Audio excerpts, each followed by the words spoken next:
आज का विषय बहुत खास है।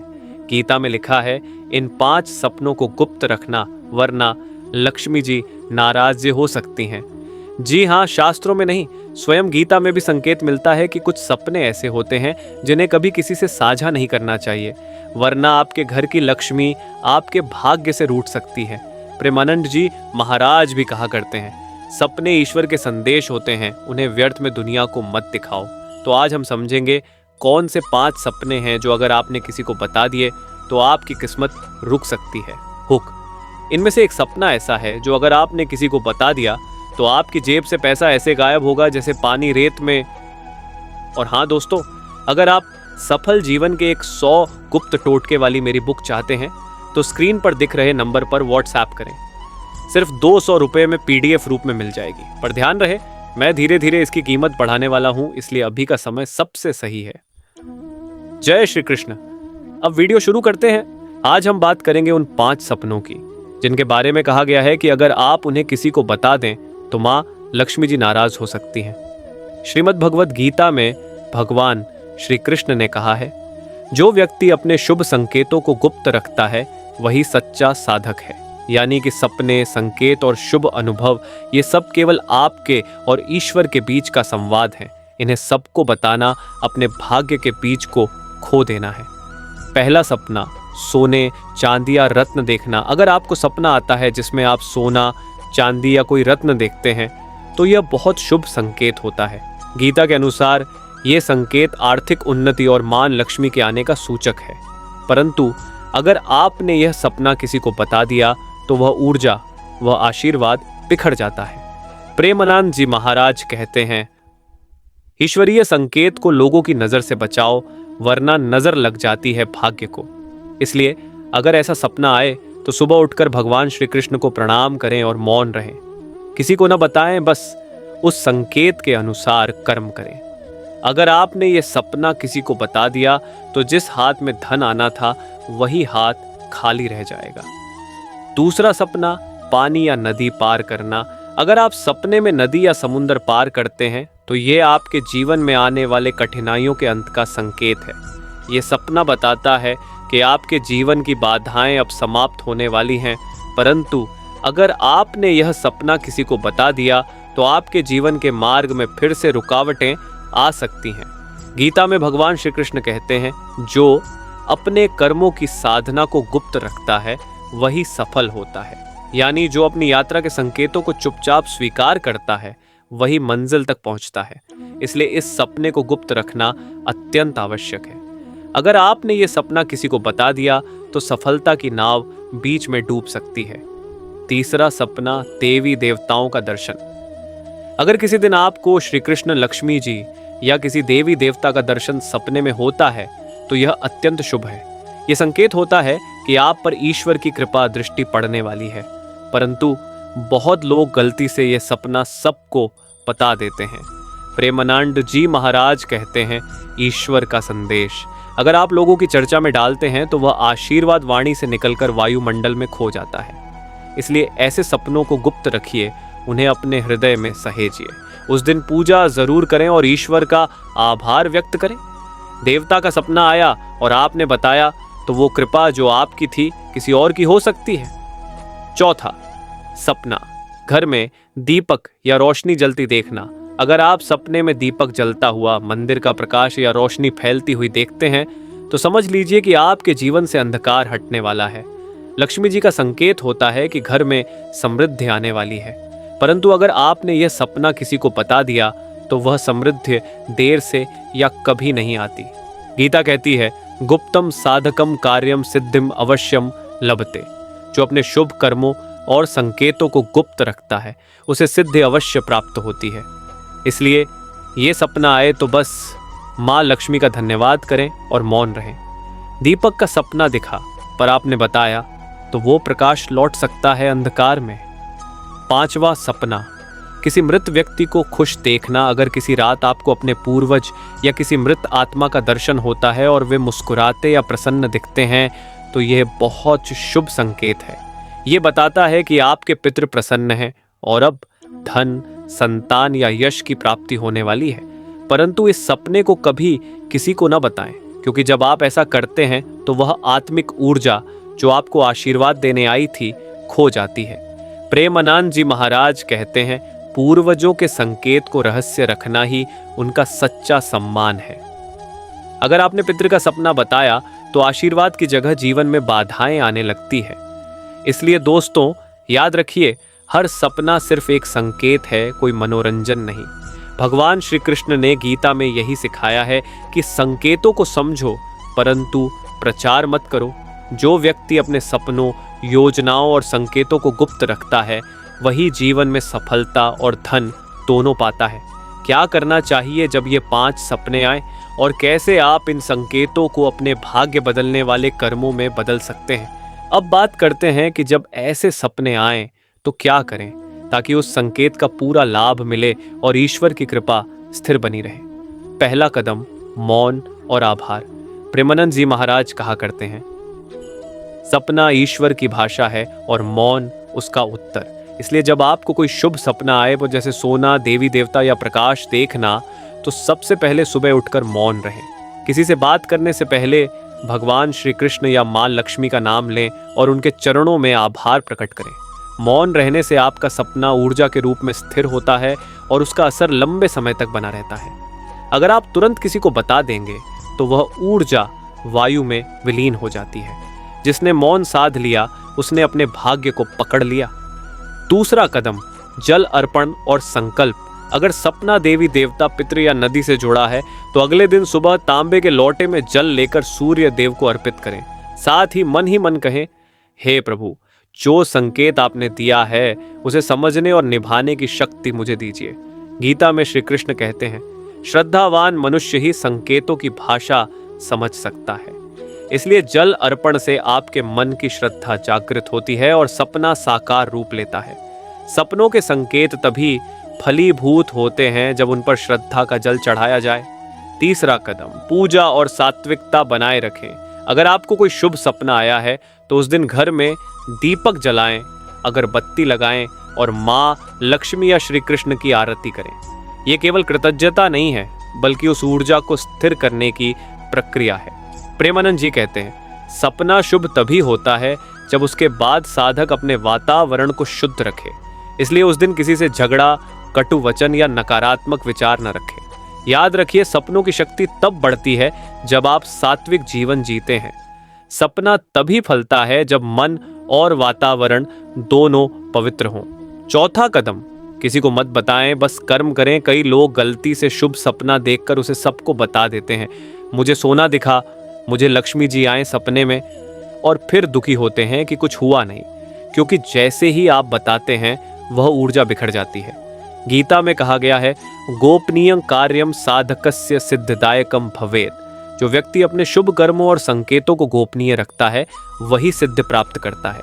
इसलिए जब भी सपना आए बस कर्म करें, उसे किसी को न बताएं। अगर धन का सपना आया है तो मेहनत बढ़ाएं। अगर रोशनी या देवता का सपना आया है तो साधना बढ़ाएं। और अगर नदी पार करने का सपना आया है तो आत्मविश्वास बढ़ाएं। यानी संकेत को कर्म में बदलना ही असली साधना है। सपने तभी सफल होते हैं जब उन पर चर्चा नहीं, कर्म होता है। 5वां कदम, सपना लिख लें और संभाल कर रखें। प्रेमानंद जी महाराज हमेशा कहते हैं, जो अपने सपनों को लिखता है वह अपने भाग्य को दिशा देता है। अगर आपको कोई ऐसा सपना आए जो बार बार दिखता है या बहुत स्पष्ट हो तो उसे एक कॉपी में लिख लें। तारीख और समय के साथ लिखिए और नीचे जय श्री कृष्ण लिख दीजिए। ऐसा करने से सपना ब्रह्मांड में स्थिर होता है और जब सही समय आता है वह संकेत साकार रूप में आपके जीवन में प्रकट होता है। कभी किसी को वो कॉपी न दिखाएं। यह आपकी आध्यात्मिक डायरी है, न कि कहानी की किताब। जो अपने सपनों को लिखता है वह ईश्वर की योजना को समझना शुरू कर देता है। तो दोस्तों, जब भी ऐसा सपना आए उसे ईश्वर का संदेश मानिए, गुप्त रखिए और उसके अनुसार कर्म कीजिए।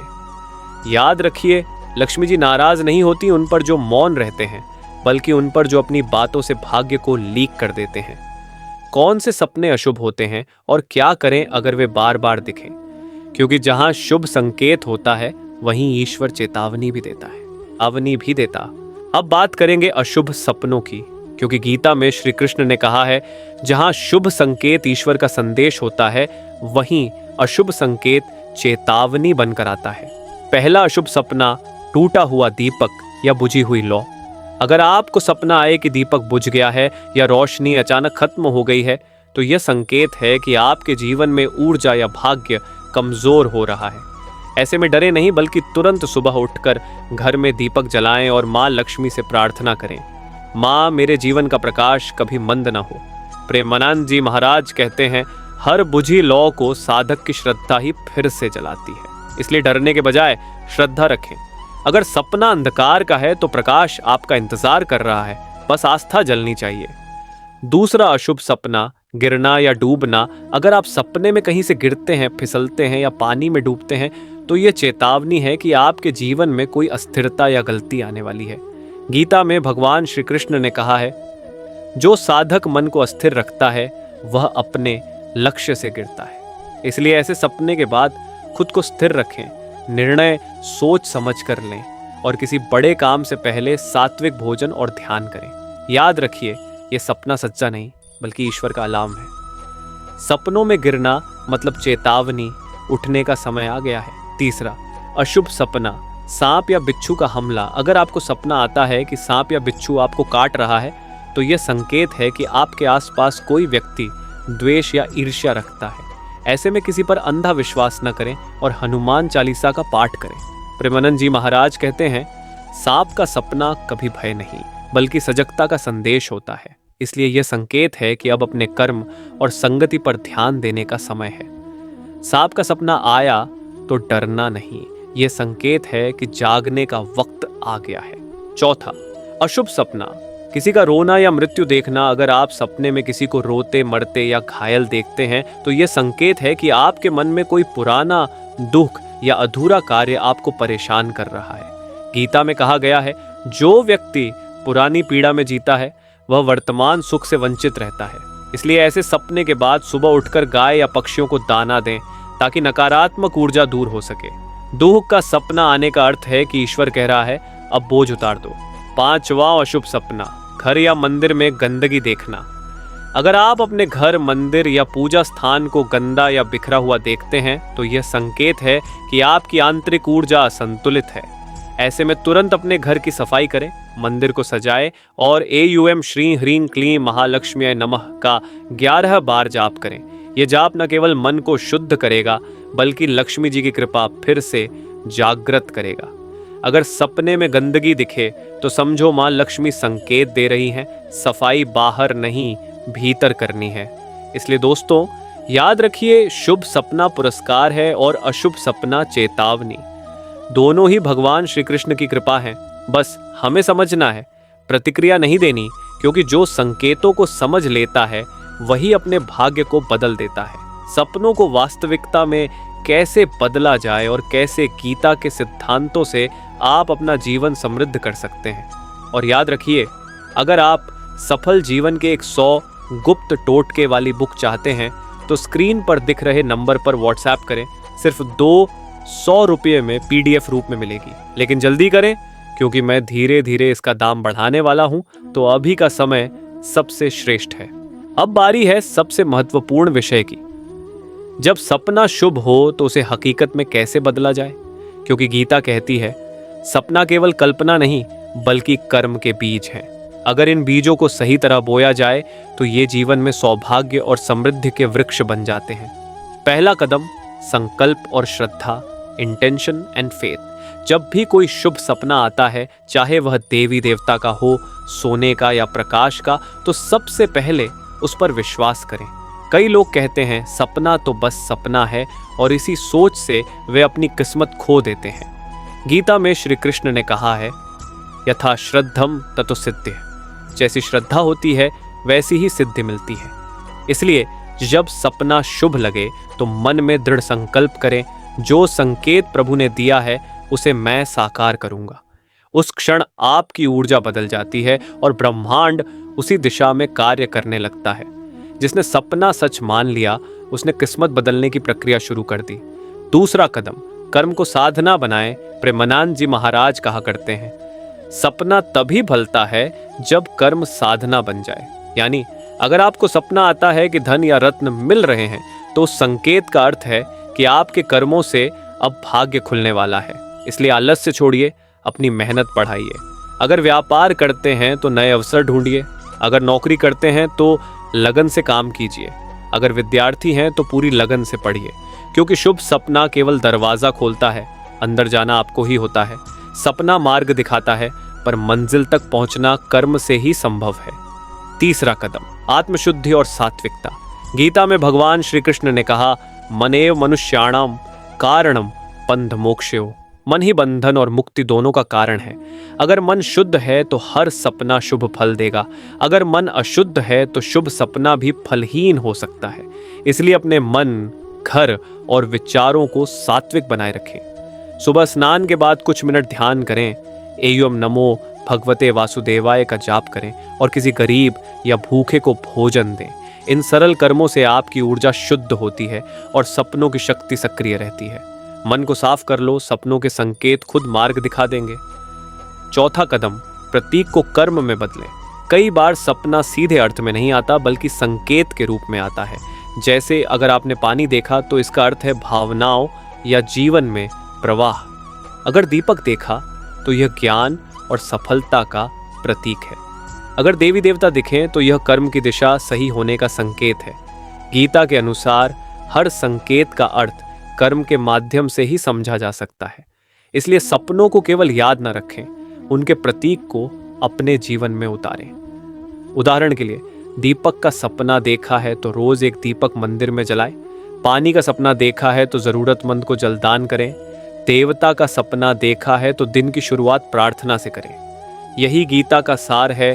सपना जब कर्म बनता है तभी वह वास्तविकता बनता है। सपना संकेत देता है, कर्म उसे परिणाम में बदलता है। पांचवा कदम, आभार और गोपनीयता। सबसे जरूरी बात, सपनों को गुप्त रखें। प्रेमानंद जी महाराज कहते हैं, जिसने अपने रहस्यों को बचाया उसने लक्ष्मी को बांध लिया। अगर आपने अपना शुभ सपना दूसरों से बांट दिया तो उनकी नजर और विचार आपकी ऊर्जा को कमजोर कर देते हैं। इसलिए जब सपना शुभ हो तो बस ईश्वर का धन्यवाद करें और मौन रहें। सपने की तारीख एक डायरी में लिख लें, नीचे जय श्री कृष्ण लिखें और उस पन्ने को पवित्र स्थान पर रखें। यही आपका ईश्वरीय अनुबंध, डिवाइन कॉन्ट्रैक्ट है। जितना गुप्त रखेंगे उतनी जल्दी उसका फल मिलेगा। जो मौन रखता है वह ईश्वर का प्रिय बन जाता है। छठा कदम, दान और सेवा। जब शुभ सपना आए तो उस दिन कुछ दान या सेवा जरूर करें। गीता कहती है, यज्ञ, दान और तप, ये तीनों कभी नहीं छोड़ने चाहिए। दान करने से आपकी ऊर्जा 4 गुना बढ़ जाती है और ईश्वर का संकेत तुरंत कार्य करने लगता है। थोड़ा सा अन्न, जल, कपड़ा या द्रव्य जो भी संभव हो, प्रेम से दान करें। प्रेमानंद जी महाराज कहते हैं, दान सपना नहीं मिटाता बल्कि उसे स्थायी बना देता है। इसलिए अगर धन या लक्ष्मी से जुड़ा सपना आए तो किसी जरूरतमंद को कुछ अवश्य दें। यही भाग्य के द्वार को स्थिर खोलने का तरीका है। दान करने वाला ही लक्ष्मी का सच्चा पात्र होता है। 7वां कदम, ईश्वर के प्रति निरंतर कृतज्ञता। हर सुबह उठते ही, चाहे सपना शुभ हो या ना हो, भगवान श्री कृष्ण का नाम लेकर कहें, जो भी संकेत आपने दिया है मैं उसके लिए कृतज्ञ हूं। यह वाक्य साधारण लग सकता है, पर इसका प्रभाव चमत्कारी है। गीता कहती है, कृतज्ञ हृदय ही ब्रह्मांड की शक्ति को आकर्षित करता है। इसलिए ईश्वर के प्रति आभार आपका सबसे बड़ा टोटका है। कृतज्ञता वह मंत्र है जो हर सपने को सत्य में बदल देता है। निष्कर्ष, सपनों से भाग्य तक का सफर। दोस्तों, गीता के अनुसार सपना केवल नींद में आने वाला दृश्य नहीं, बल्कि आपकी आत्मा और परमात्मा के बीच संवाद है। जो उसे समझ लेता है उसका जीवन धन, सफलता और शांति से भर जाता है। बस 3 बातों को याद रखिए। 1, शुभ सपना आए तो मौन और आभार रखें। 2, संकेत को कर्म में बदलें। 3, और सबसे जरूरी, गुप्त रखें, क्योंकि भाग्य को बोलकर नहीं, कर्म से जगाया जाता है। प्रेमानंद जी महाराज कहते हैं, जिसे अपने सपनों की भाषा समझ आ जाए उसे फिर दुनिया का कोई भय नहीं रहता। दोस्तों, अब आपने जान लिया कि कैसे गीता के 5 गुप्त सपनों को गुप्त रखकर हम अपने जीवन को धन, सफलता और शांति से भर सकते हैं। याद रखिए, सपने सिर्फ आंखों का खेल नहीं है, बल्कि आत्मा और ईश्वर के बीच का गुप्त संदेश है। और जो व्यक्ति इन संदेशों को समझकर मौन, श्रद्धा और कर्म के मार्ग पर चलता है, वही सच्चे अर्थों में लक्ष्मी पुत्र बनता है। गीता में भगवान श्री कृष्ण ने कहा है, जो स्वयं को जान लेता है वह अपने भाग्य को लिख लेता है। इसलिए अपने सपनों को जानिए, उन्हें गुप्त रखिए और कर्म के द्वारा उन्हें साकार कीजिए।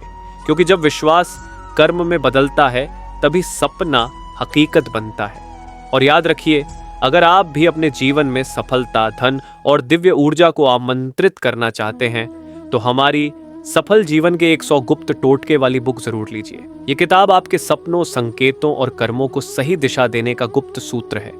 बस स्क्रीन पर दिख रहे नंबर पर व्हाट्सएप करें, आपको केवल 200 रुपये में PDF रूप में मिल जाएगी। पर ध्यान रखिए, मैं इस किताब का दाम धीरे धीरे बढ़ाने वाला हूँ, इसलिए अभी का समय सबसे शुभ है इसे लेने का।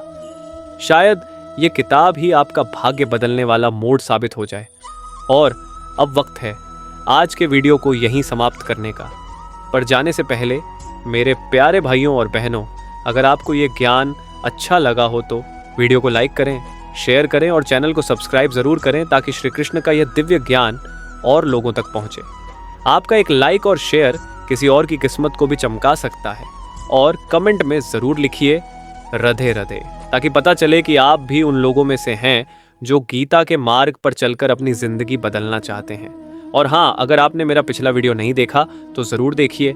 मोर पंख के 20 चमत्कारी फायदे उस कृष्ण जी ने बताए, मोर पंख के 10 रहस्य, 101% लोग ऐसे ही बने करोड़पति।